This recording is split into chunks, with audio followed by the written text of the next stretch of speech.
क्योंकि अब तक जो मुहिम हमने शुरू की उसमें भी जन जन तक पहुंचाने में आप मीडिया का बहुत बड़ा सहयोग रहा है, इसलिए मैं आपका धन्यवाद करता हूं। और मेरी ऐसी मान्यता है कि यदि नशा मुक्त पंजाब बनाना है, रंगला पंजाब बनाना है, कानून और सरकार तो अपना काम कर भी रही है,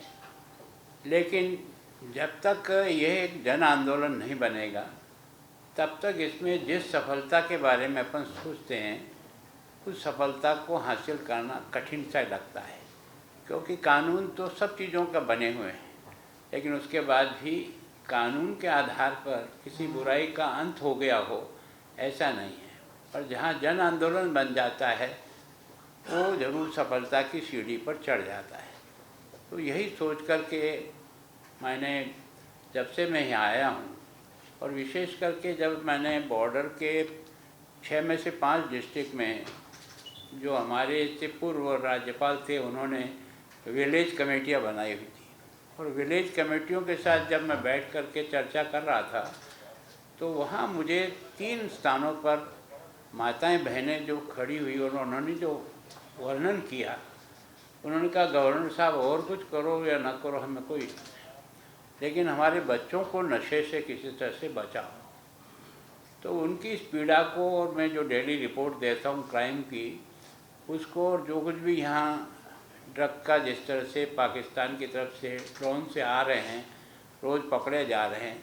लगता है कि समस्या बहुत नीचे तक गई है। और जब आंकड़ों का भी विश्लेषण किया तो वैसे तो नशा मुक्त भारत बने ये प्रधानमंत्री जी का 2020 से एक आंदोलन की तरह चल रहा है, पर चूँकि हम संपूर्ण देश में सबसे हाईएस्ट आंकड़ों की दृष्टि से अगर हैं तो हमारा पहला स्थान बन रहा है। तो मैं सोचता हूँ कि हम बॉर्डर की स्टेट हैं,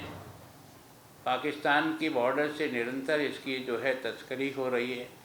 और वो नीचे जन जन तक पहुँच गई है, और इसलिए इसको मुक्त कराने के लिए जन अभियान से जुड़ना चाहिए। उसी समय सौभाग्य से दिसंबर के महीने में खुशवंत जी ने एक यात्रा की जिसके मुझे निमंत्रण देने आए थे मुझे कि मैं पिछले 2 साल से नशा मुक्त पंजाब बने इसकी एक मुहिम पैदल यात्रा से कर रहा हूँ। तो मैंने उनका कार्यक्रम देखा, मैंने कहा ठीक है, अगर आप इतना जनता के लिए कर रहे हो तो 2 दिन मैं भी आपके साथ चलूँगा। तो मैं 11 और 12 दिसंबर के दिन, 10 और 11 दिसंबर के दिन उनकी पद यात्रा में सम्मिलित हुआ। प्रारंभ हुआ पूजा सिंह जी के घर से, जो 113 वर्ष की उम्र के व्यक्ति हैं, और वो भी एक तरह से उस यात्रा में 500 मीटर तक पैदल चले थे उनके घर से प्रारंभ। तो 2 दिन के अनुभव से मुझे लगा कि वास्तव में ये आंदोलन सफल तभी हो सकता है जब जनता हमारे आंदोलन के साथ, गांव की महिलाएं, गांव के बच्चे, गांव के जनप्रतिनिधि, ये सब जुड़े। तो उसके बाद मैंने सोचा कि निश्चित रूप से मुझे भी कुछ करना चाहिए। तो मैंने अभी आपने देखा होगा कि मैं 6 दिन तक निरंतर जो है ना एक पैदल यात्रा में चला था, वो भी करतारपुर डेरा बाबा नानक के यहाँ से शुरू किया था और जलियांवाला बाग में समाप्त किया था। उसमें भी जनता का जैसा सहयोग मिला, लगता है कि जनता के मन में भी इस बुराई के खिलाफ लड़ने का मन से उनकी एक तरह से लग रहा है। खरग में भी मैं गया था, वहाँ भी जनता के साथ मेरा पैदल मार्च किया तो लगा कि वहाँ भी है। वीरेंद्र सिंह जी का